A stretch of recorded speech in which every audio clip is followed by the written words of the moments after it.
Hello and welcome to this How to Pass Your Driving Test Christmas Special 2020. This video will be full of hints and tips on how to drive safely and pass your driving test. There'll be my usual funny stories throughout, and I'll explain more about why it's a Christmas special later in the video, because I know it might not look very Christmassy, but this was filmed just before Christmas, and this will always have special memories for me, this test, but I'll tell you why later on in the video. So we're now doing the forward bay park manoeuvre. As you can see, the pupil has chosen to go to the left. So one of the funny stories I'll tell you right now is about a time a pupil got into a real mess with this manoeuvre on a driving test, and you can avoid this happening to you by taking note of what I say here. The examiner will tell you that you can choose whether you go left or right into a bay. So they choose if you go forwards or backwards. You can choose if you go to the left or the right. So one test I had once, the examiner said to the pupil, "Can you drive forwards into a bay on the left or the right?" And the pupil said, "So I can go forwards or backwards into a bay on the left?" And the examiner said, "No, you can choose to go left or right, but I want you to drive forwards into the bay." So the pupil said, "So I can go forwards or back, but I've got to finish on the right?" And the examiner said, "No, please listen carefully. I want you to drive forwards into a bay, but it can be on the left or the right." And the pupil said, "Forwards or backwards?" And the examiner said, "Forwards, to the left or the right." And this went on, I'm not going to go over this went on for about 3 minutes. And the examiner was doing really well because they kept calm, they didn't stop pulling their hair out, and they finally got the pupil to understand that they wanted them to drive forwards into a bay, left or right. So they choose forwards or back, you choose left or right. So we're now going to follow the sat-nav, and on this route, this sat-nav goes on for about 20 minutes. Now it's always supposed to go on for that long, but very often on the routes around this area, you find the sat-nav only lasts for about 12-15 minutes. But this one is quite a long section of sat-nav, 20 minutes long. After 50 yards, turn left, then at the end of the road, turn left. Now, as with the other videos in this series, I know you can't see the sat-nav fully. This is not filmed with my normal filming kit. Turn left, then turn right. I know you can't see the sat-nav perfectly, but you're not meant to. We just did the best we could with the camera that I had. But we didn't plan on filming this, we only decided last minute to film it. So we're going to turn left and then right.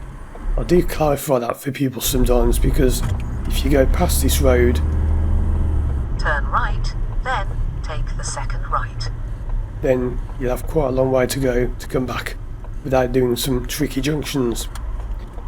I will also be muting the audio in the background now and then, because not every pupil wants to have their voice put online, so I'll sometimes have to kind of mute the audio when me and the people are talking. So we're now going to take the second road on the right. Now the sat-nav is saying after 100 yards turn right. It actually doesn't sort of register the first road there, so it's quite confusing sometimes. I do clarify that with people because there is a road which is quite new, and I think it's on the sat-nav, but it never seems to recognise it as a road. Anyway, looking ahead, what's coming up here? You don't get many of these around this area. What does that mean? Well, it tells you underneath, it says priority over oncoming vehicles. Look at the giveaway line on the floor there, on the right. I always find it a lot easier just to look for who's got the giveaway line, rather than looking at the signs. But what do blue signs mean? Now there can be motorways, but apart from being a motorway, what else does a blue sign mean? Well, a blue sign gives positive instructions for the vehicles shown on the sign. So for example, things like bus lanes and things like the one back there, it tells you what you can do. So it's saying that any vehicle has priority because there's no vehicle shown on the sign. If it's a bus lane with a blue sign and it's got a picture of a bus on and a taxi on and a bike on, for example, that means It's only for those vehicles, so that bus lane is only for use at all times by those vehicles, and all other vehicles must stay out the bus lane at those times. So the people just stood there as they pulled up. Does that matter? Well, that's up to you to decide, because as with other videos in this series, I want you to be the examiner. I want you to be marking this as we drive around, and I want you to see what you think before I announce the result at the end.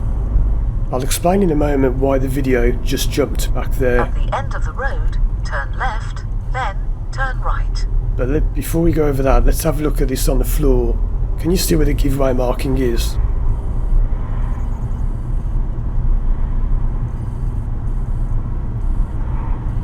Yeah, there. Now why would you not give way there? Turn left, then turn right. Well, if you gave way there, the cars coming the other way would have nowhere to go. So sometimes, even though it says give way, you may have to go and the other people give way to you. So these rules are not always set in stone. You can't always do exactly what it says. It's down to common sense. Turn right. So we're turning right into this road, and this is a road you may have seen in other videos in this series, but this is a different route. This is a route you haven't seen before if you're watching this video when it's first released. So we're now pulling up on the left to the angled start, which I've mentioned many times before. It's just when you pull up on the left behind a car. And as you can see here, we've pulled up quite far back from the car ahead, but that is acceptable. They ask you to do within 2 car lengths, and they're quite flexible on that. It also doesn't matter if you block driveways, as I've said before, because we're only pulling over to move off again. We're not going to be leaving the vehicle parked. So we've got a car coming towards us here. Who's going to give way and where?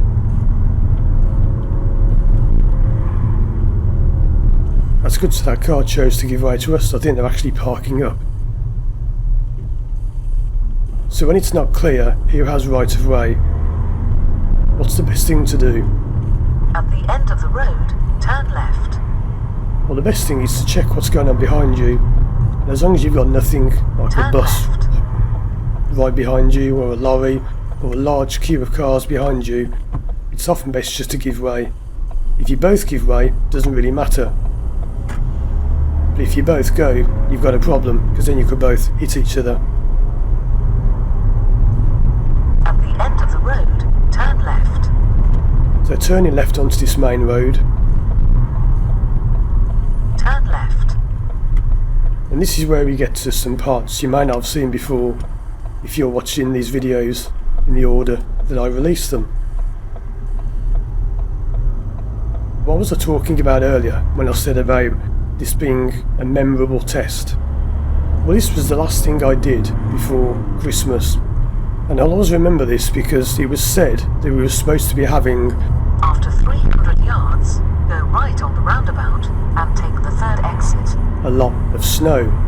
And me and the people were both saying, are we going to get this test done before it snows? Are we going to have to postpone it because of the snow? But I'll talk more about that at the end of the video. Go right on the roundabout and take the 3rd exit. Look on the left there, that car's doing quite a funky manoeuvre to get into the house there. Sometimes that can put people off because you can be unsure of where they're going.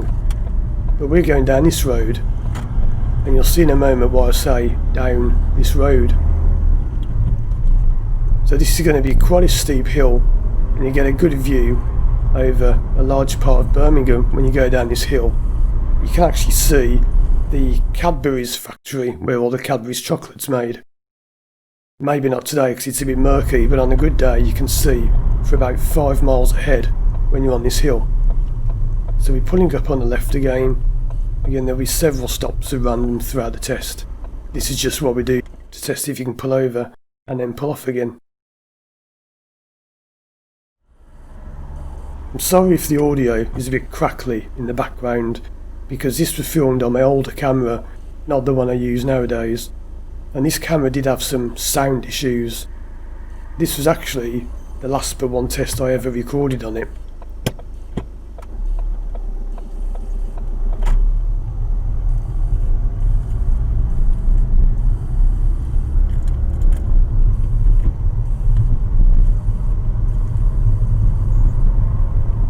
But anyway, there's a hill I was talking about. Doesn't come across quite so well on the video, but it is a good view there on a clear day.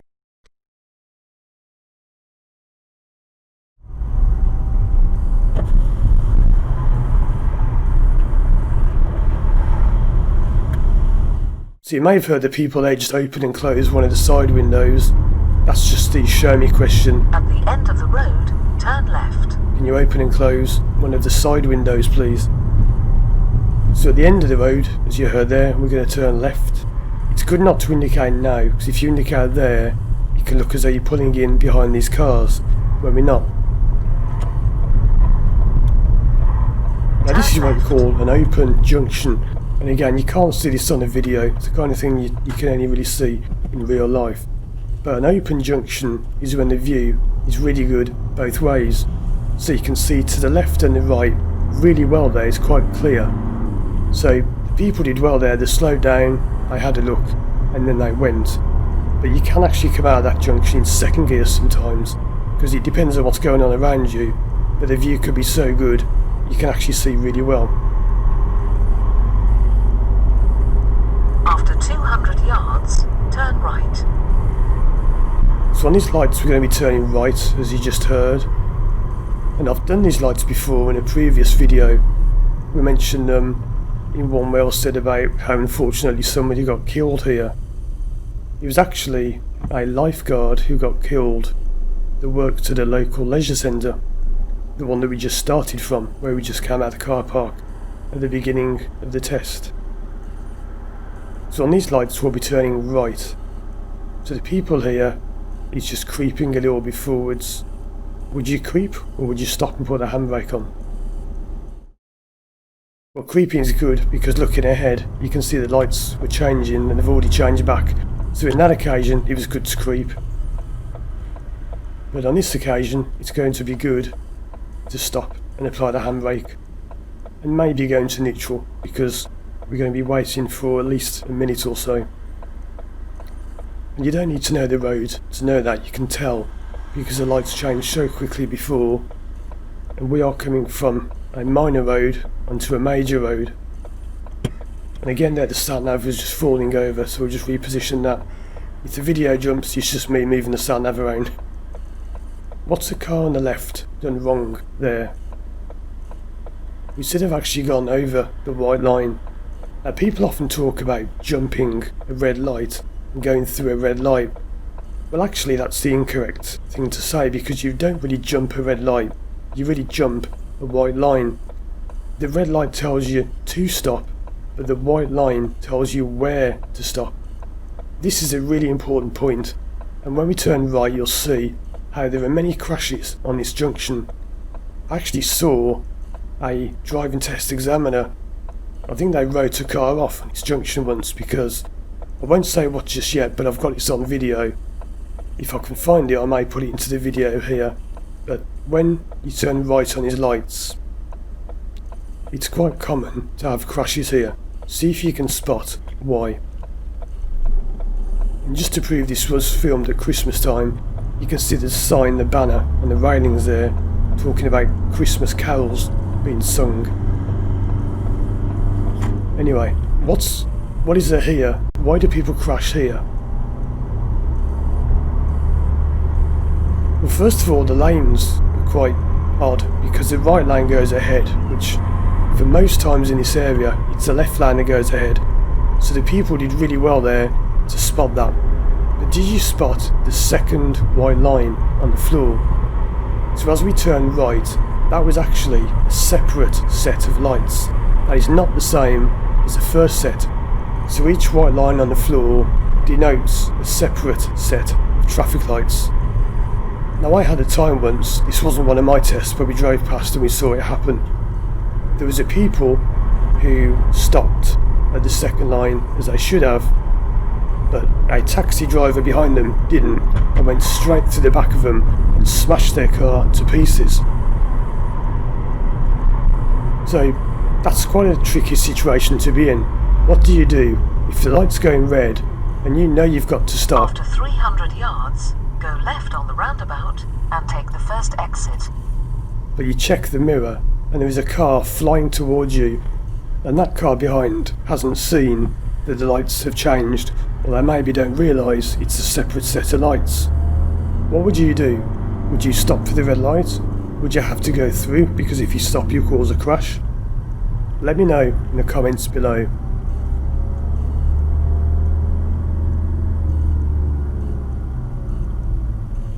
And have a look at these lights, have a look at the floor, and you'll see what I mean. So look at the floor here. See the white line on the floor there? That tells you to stop at those lights if they're on red. But if it doesn't have a line, then you don't necessarily have to stop on those lights. It could be that the line's just worn away, but that's a very tricky thing to talk about. I won't go over that now, that's for a separate video. So this is roughly halfway through the sat-nav section of the test. The pupil's getting a bit close to the car in front there. It's a taxi. Ironically, I was just talking about a taxi going into the back of a learner, and this is almost a learner going into the back of a taxi. So when you stop, you should be able to see the tyres and tarmac of the vehicle in front. Let's see if they do it better here.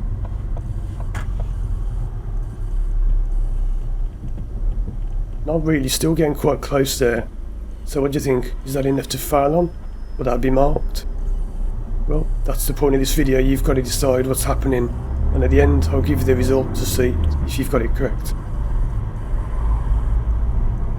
After 200 yards, go right on the roundabout and take the second exit. This roundabout is an absolute killer. This is a lethal roundabout. Can you see why there are so many crashes on this roundabout? Go right on the roundabout and take the second exit. Well, remember, on roundabouts you only give way to the right.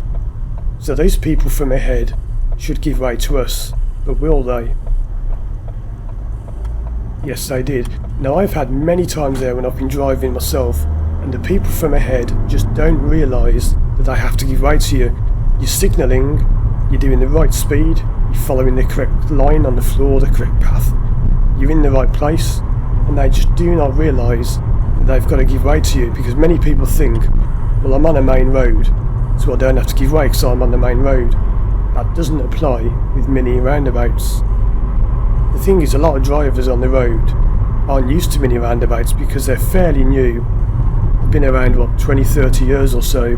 So there are drivers who just simply don't know what to do on mini roundabouts because they didn't learn them when they were taking their driving lessons. So we're going to pull up on the left now in a safe place. And this is something that gets peoples all the time. This confuses peoples. They think, well, I can't pull up anywhere here because it's a busy main road. Well, you can. There's nothing saying you can't pull over. There are no lines, there are no signs. It's not the best road to leave your car parked on. But remember, we're not parking and leaving the car. We're just pulling over and then moving off again. So we're now going to continue driving. And there is another thing in a moment which really gets people on this particular route. I'm going to keep quiet now. There are two things that people miss. After 300 yards, turn left. So I'm going to keep quiet and I want you to see, can you spot the two things in the next minute or so that people get wrong and miss on this test route? See if you can spot them. Turn left.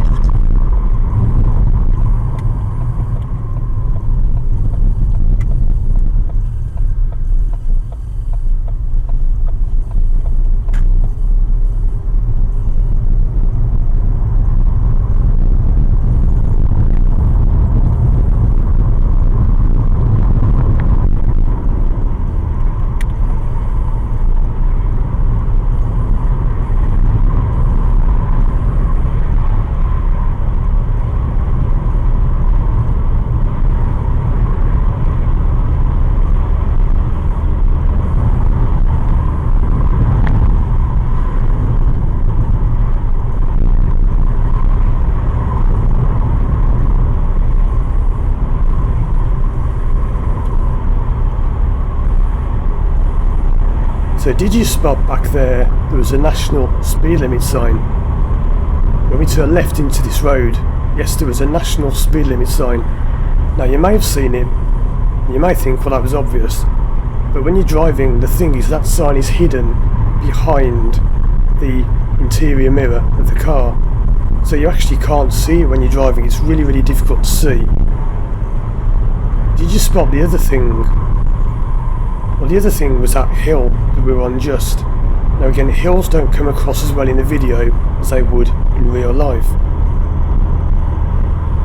That is a very steep hill.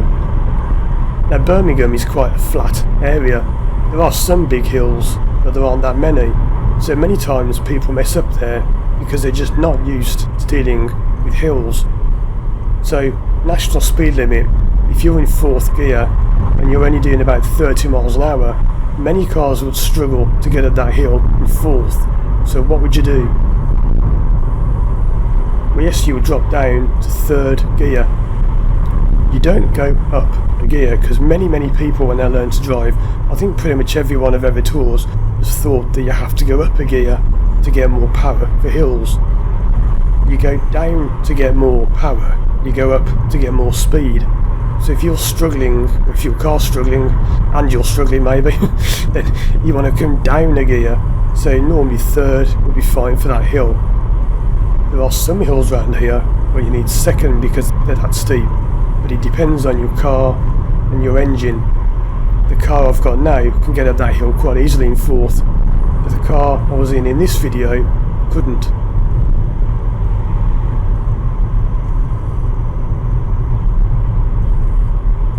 So we're now continuing along this road, and this road will be featuring in a video that I'm making next year about speed limits.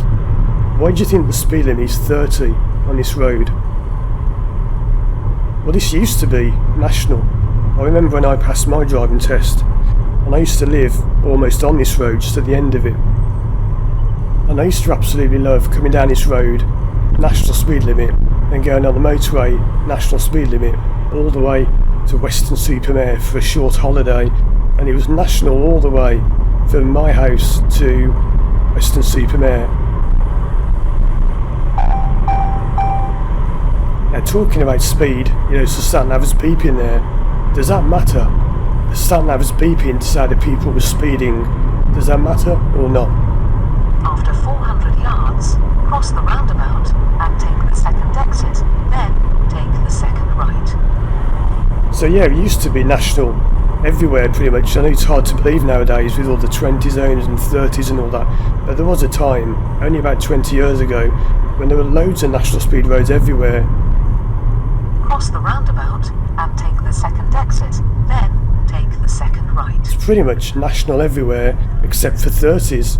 It was just either 30 or national. Where I live, there was really only those 2 limits, and the very, very rare 20 zone when you went past the odd school now and then. After 300 yards, turn right, then you have reached your destination. But nowadays, things are very different. As you can see, it was 30, it was national, then it was 30, now it's 40.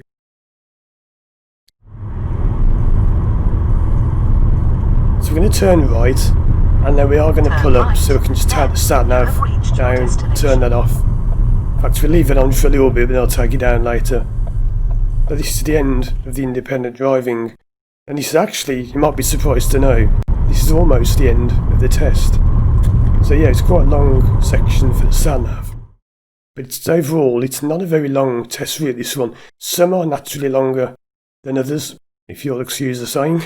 But yeah, sometimes some test routes, I should say, are longer than others. And what can you see coming up? Where do people mess up on this test route? Well, did you see the sign there saying left turn? Because there is quite a sharp left bend here. I should say left bend, not left turn. I try not to get too picky with these phrases. People say it's a turn, not a bend. It's a corner, not a turn, not a bend. Whatever you call it, it's the same thing. See these national speed signs. Now, people often ask me, what's the point in having a national speed sign there when the end of the road's coming up? Well, do you know what the answer is? Well, I want to make this video more interactive because I always give you all the answers, but I really want to get people commenting more and talking to each other more on my videos.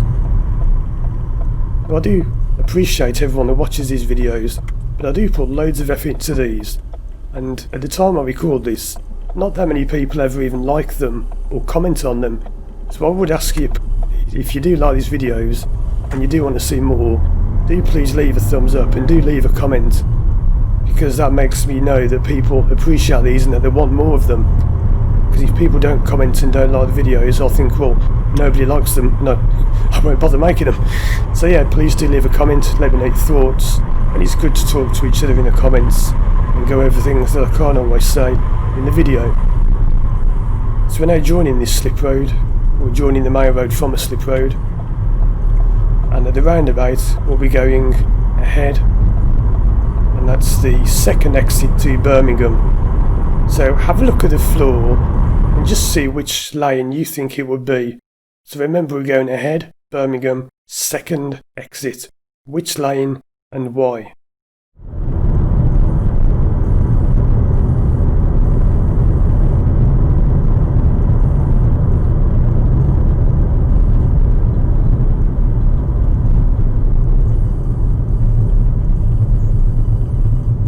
So the markings are very light, they're very poor, but as you can see, the left lane goes ahead. So you must always choose the lane as far left as you can for the way you want to go. So we keep in the left lane. This is a grey Volkswagen, has gone in the middle lane. So we come off in the left. The grey Volkswagen came off in the right. That's perfectly done, it's just how it should be done. And now we accelerate away on this road. What's the speed here? National speed limit on a dual carriageway. So what's that? Yep, for a car, 70 miles an hour. So we're now going to follow ahead, and we're almost at the end of the test. We've only got to go back over a roundabout, and then we're back to the test centre. And I wanted to show you this route because, like I said, not only is it a Christmas special, because this was a very special test that I did, which I'll explain more at the end of the video about that. But this is one of the rare routes I've got recorded where we do higher speed roads, because many of the routes do go on these fast roads, and people are sometimes surprised when they don't have a fast road on the test. They say, well, I didn't do any high speed roads. Many people have actually thought they've failed driving tests because they say, well, I got to the end and I hadn't done any national speed limit roads, so I thought I must have missed them. But you don't always get national speed limit roads on every test. You don't always get crossroads. You don't always get parking. As you've seen, we didn't do any parallel parking. On this, we did the bay park instead. So if you are on a driving test and you think, well, I must have missed something because I'm going back and I haven't done a national speed road or I haven't done a crossroads, not all driving tests involve every kind of junction and every kind of situation you can encounter once you've passed. And that's what I say about the driving test is not perfect. We know it's not perfect, and it is changing soon. There are some big changes coming to the driving test, which, as I've mentioned before, may include a minimum learning time, which they're saying could be 120 hours. That went through government over 7 years ago now. There is an official government paper online where it's been suggested that you have 120 hours of lessons before you're allowed to take a driving test. That's 100 hours in a day and 20 hours at night. I've done another video on that, which I'll link on the screen now and in the description below, and maybe at the end of this video as well, so you can find out more about that. And I'll be doing more videos about that over the coming months and years. So on this roundabout we're going ahead, second exit, still going towards Birmingham. So have a look at the floor here. Which lane is it for ahead?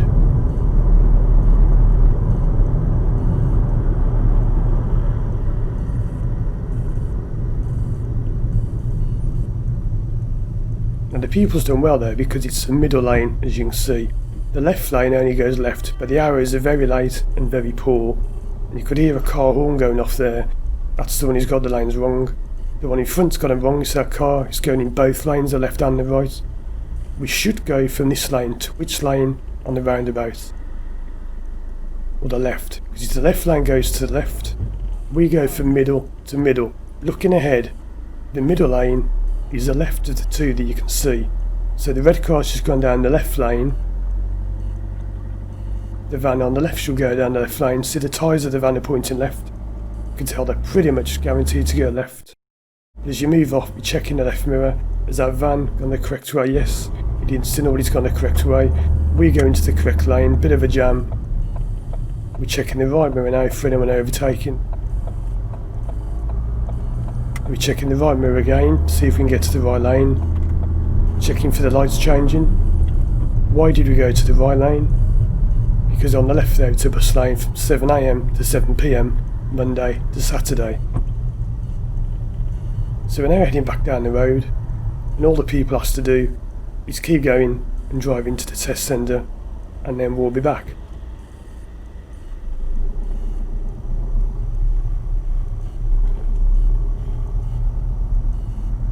Now the people's doing better here with the tyres and tarmac thing that I mentioned earlier. So when you stop you should be able to see the tyres of the car in front and about a centimetre or two of tarmac. It doesn't quite look the same on the video because this camera having a fisheye lens, it does distort things slightly. It doesn't look quite as accurate as it really is. You can tell that the people's doing better. If we stop now, we're doing much better there as the car drives down the bus lane. That's the kind of distance you should stop from the car in front in case they break down. That happened once, I remember on a lesson. A brand new car broke down in front of us and the people who got too close, and I said, there you go, that's why we say leave tyres and tarmac. So could that car go down the bus lane like they did or not? Well, look at the floor there, you see where the bus lane ends. You're supposed to turn left there and you're not supposed to go down the bus lane, but sometimes there can be signs that say to do that. There were some, which I think have now gone, in a place called Selly Oak in Birmingham, and the signs actually said something like use bus lane or join here or something. I can't remember what they said now, but they did put signs up saying you can go down the bus lane because otherwise it was causing mayhem with everyone queuing in the right lane and then queuing to turn left. Well, it did make more sense for them just to be in the left lane to begin with and then go left there. So not far to go at all now. We're just going to drive along this road and then we'll be back at the test centre. So how do you think the people has done? Because in a few moments I'll be giving you the result, and I'll also be telling you this thing I've been saying about Christmas special. Have you noticed on the drive any signs of Christmas? Have you noticed any posters that were talking about Christmas apart from the one I mentioned? Because I know it doesn't really look very Christmassy, does it? It looks a bit kind of dull and bland and a bit meek, and it doesn't look anything like Christmas. Normally there are loads of houses with Christmas decorations up and lights on and trees up, but on this occasion there weren't many. However, it was to turn out to be a very memorable Christmas, as I shall tell you all about in a moment. So more lights here. Like we said before, look out for the lines on the floor. That person on the right's pressed the lights, so there's a high chance that could change. You can see the white thing was lit up on the black box, but they didn't change. That's where you need to be checking your mirrors regularly and be ready to stop. Another bus lane, 7 AM to 7 PM, Monday to Saturday. So good the people stayed out, and as I've mentioned in other videos, if you can go down the bus lane, then you really should use it, because I have had people's failed for not going down the bus lane. So we're driving back now past this garage. There are some more lights. Is there anyone standing around these, especially with the roadwork barriers around them? It's quite hard to see people there sometimes. Nope, we're okay out there. This person's out of the way. So I'm going to fade the video out now and give you the result of the driving test. So the result of that driving test was a pass. Yes, the pupil passed, so well done. That was a very good drive. Nothing really that bad at all. Just getting a little bit close to some of those cars when we were waiting behind them. But overall, a very good, solid drive. So what was I talking about earlier when I said that it was a special, memorable test? Well, these people that did this test had had some real problems learning to drive. Let's just say that things hadn't gone that smoothly and we'd had some real issues, real problems. They'd worked really hard to overcome those problems, and it really meant a lot to them to pass this test because they put so much effort into it, and they wanted to drive so that they could drive the kids around at Christmas time. So as I was driving home, thinking about, well, where's all this snow then? A few flakes of snow started to fall. And when I woke up the next morning, this is what I saw. We'd had snow. And I should point out, I don't live on the streets, so when I woke up, that's not exactly what I saw straight away. But you know what I mean. I went out for a walk. That's what I saw. And yeah, we'd had snow, and there was snow everywhere. There were children building snowmen, snow women, snow people, whatever you want to call them these days. And yeah, it was just a magical time. It was also the first Christmas I'd had in my new house, which I just bought. So it was a really special time, and I'll always remember that driving test. Check out these other videos on the screen now. Thanks for watching. Do remember to please leave a like and a comment, and I'll see you again soon for more videos.